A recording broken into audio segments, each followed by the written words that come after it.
ada kita silaturahim, kami silaturahim menyamakan persepsi, sudut pandang soal pemenangan pemilu legislatif tahun 2024. Karena Bondowoso itu bagian yang tidak terpisahkan dari situ Bondo.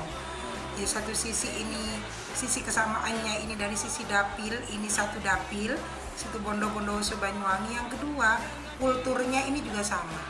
Jadi kulturnya sama, kemudian pola leadershipnya insya Allah hampir sama. Kenapa saya katakan leadershipnya sama? Ketua DPC situ Bondo saya adalah santri, ketua DPC Bondowoso juga santri. Jadi sama-sama santri, sehingga style kesamaan ini perlu disamakan polanya dalam kerangka seperti apa yang akan kita pakai untuk pemenangan pemilu 2020.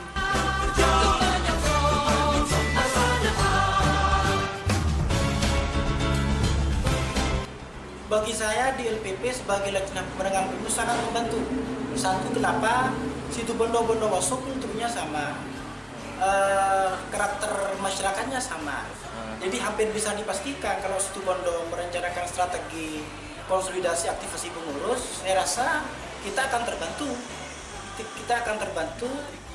Untuk mendongkrak elektabilitas partai nanti kalau kita melakukan hal yang sama dengan situ Bondo, meskipun taktik dan caranya beda-beda ya, karena kondisi geografis dan peta wilayahnya beda kita dengan situ Bondo.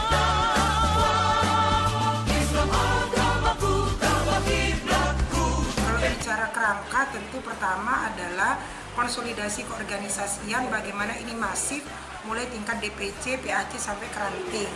Tentu ini sudah berbasis demografi geografis seperti itu. Bukan sekedar pengurus itu ada, tetapi sebaran geografisnya itu merata. Itu pertama, dari sisi konsolidasi struktur. Yang kedua, dari sisi penyiapan calon anggota legislatif. Jadi hari ini kan sudah masuk pada posisi long list. Jadi kita harapkan pada posisi akhir Desember ini long list semua calon anggota legislatif plus kuota 30% ini sudah bisa terpenuhi, sehingga kemudian lonceng untuk proses pencalekan ini juga sudah bisa landing. Kalau sudah bisa landing, maka otomatis sekalipun belum diresmikan menjadi calon anggota legislatif di KPU, maka caleg inilah yang kemudian akan bergerak turun ke bawah bersinergi dengan struktural partai, sehingga kampanye formal dan non formal itu sudah bisa dimulai sekalipun tidak mengikuti jadwal KPU.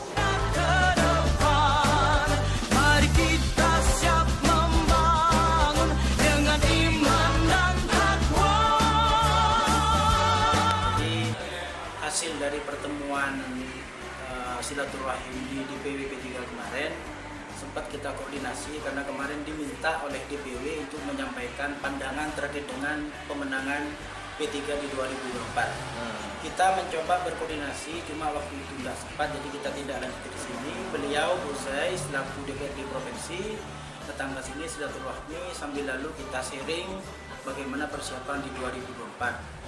Tertarik saya dengan rencana beliau ke depan untuk mengaktifasi pengurus. Dan ternyata di situ Bondo sudah tuntas, pelantikan ranting sudah tuntas, semua sudah tuntas. Sementara di sini bisa dibilang 40% kita sudah melakukan aktivasi pengurus P3 sampai tingkat PAC. Ke depan kita akan terus melakukan konsolidasi sampai tingkat ranting. Nah, beliau tadi menyampaikan akan menindaklanjuti untuk melakukan konsolidasi sampai tingkat pengurus PAC lagi. Nah, kita sambut. Kita akan merencanakan langkah ke depan dengan Ketua DPC Situ Bondo, karena beliau kebetulan sebagai DPRD Provinsi Fraksi P3 di Dapil 4 Jawa Timur akan melakukan silaturahmi dan konsolidasi kepada pengurus PAC di dapilnya. Itu sangat kami tanggapi untuk kita rencanakan lebih lanjut ke depan. P3 siap membangun Indonesia merdeka. Mari kita siap menyongsong Indonesia ke depan. Ya, kalau harapan kami pada masyarakat, pertama, hari ini P3 adalah satu-satunya partai yang tetap istiqomah berasaskan Islam.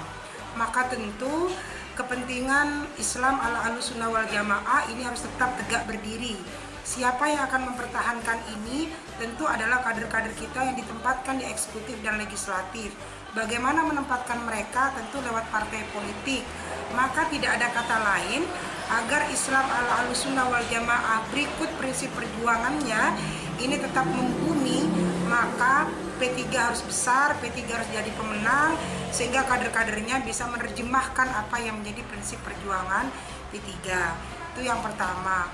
Yang kedua, P3 ini punya kedekatan yang sangat kuat dengan Nahdlatul Ulama.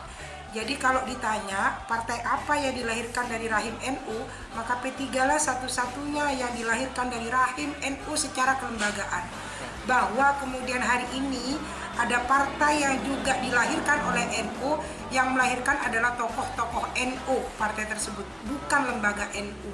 Karena di Muktamar 84 sudah menyatakan bahwa NU sudah kembali ke Hito 26. Sementara di tahun 72 NU itu menjadi partai politik dan NU lah bersama dengan partai Islam lainnya yang melahirkan P3.